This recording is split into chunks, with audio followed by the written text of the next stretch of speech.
99% of people are not willing to do what it takes to make their dreams come true.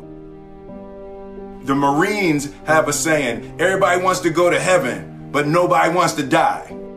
The center of bringing any dream into fruition is self-discipline. You know, something as simple as food and eating is not about your body as much as it is about your mind. It's getting command of your mind to be able to choose actions that are in your own best interest.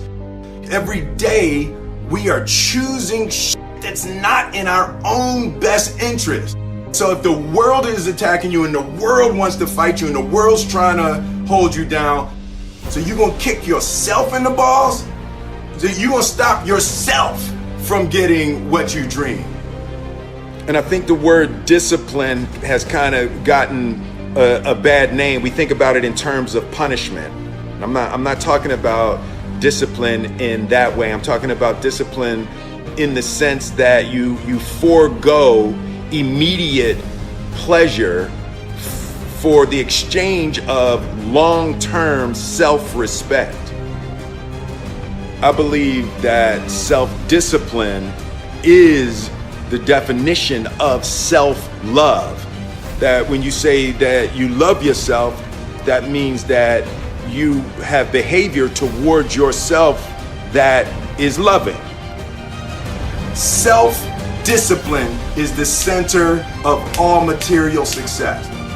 You cannot win the war against the world if you can't win the war against your own mind.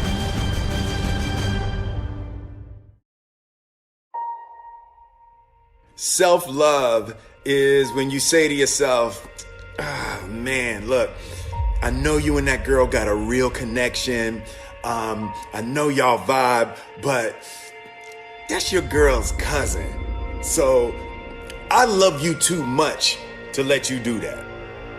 It's like you say to yourself, hey man, look, I know you want to eat that pizza and it'll be really good, you know, but I can't let you eat that, man, because if you eat that pizza, you're going to feel like shit, you know, and I love you too much to let you eat that. Self-love is, hey, look, I know you got a test on Monday, you know, and I know you really want to go out with your friends. It's Saturday night, you want to go out, but if you fail that test, you're not going to feel good about yourself. You know, I love you too much to let you go out tonight. Self-discipline is self-love. If you want to be happy, you have to love yourself, which means you have to discipline your behavior. The road to sustained happiness is through disciplining your behavior. We tend to base our self-esteem on what other people think.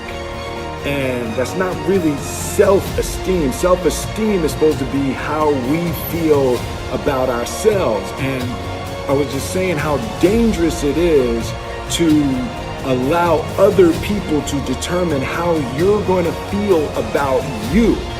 And it's kind of like looking into a broken mirror. You're going to look in a broken mirror and then change your face to try to look good in this defiled, busted, broken mirror.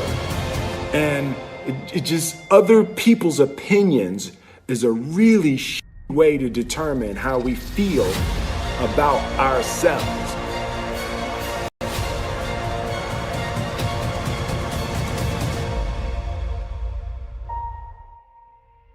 It don't matter whose fault it is that something is broken if it's your responsibility to fix it.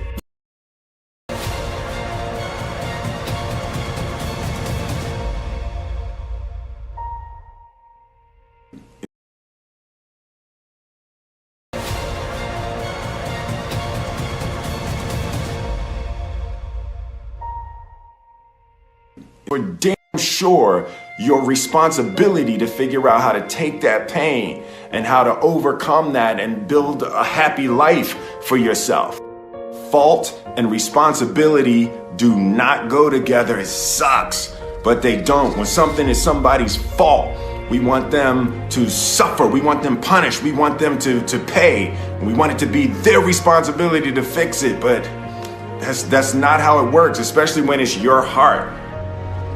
Your heart, your life, your happiness is your responsibility and your responsibility alone.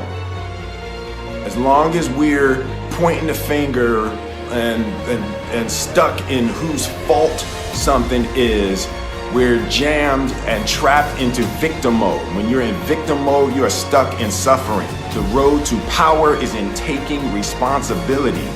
Your heart, your life, your happiness is your responsibility and your responsibility alone. You can make a person smile, you can make a person feel good, you can make a person laugh, but whether or not a person is happy is deeply and totally and utterly out of your control. The prerequisite for spending time with any person is that they nourish and inspire you. They feed your flame. Look at your last 5 text messages. Are those people feeding your flames or dousing your fire? Put your phone down for just a second and look around. Look to the people around you.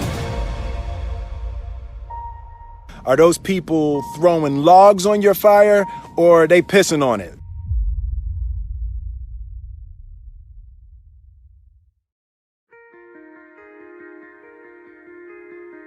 I want my life, I want my work, my family, I want it to mean something. And it's like, if you are not making someone else's life better, then you're wasting your time.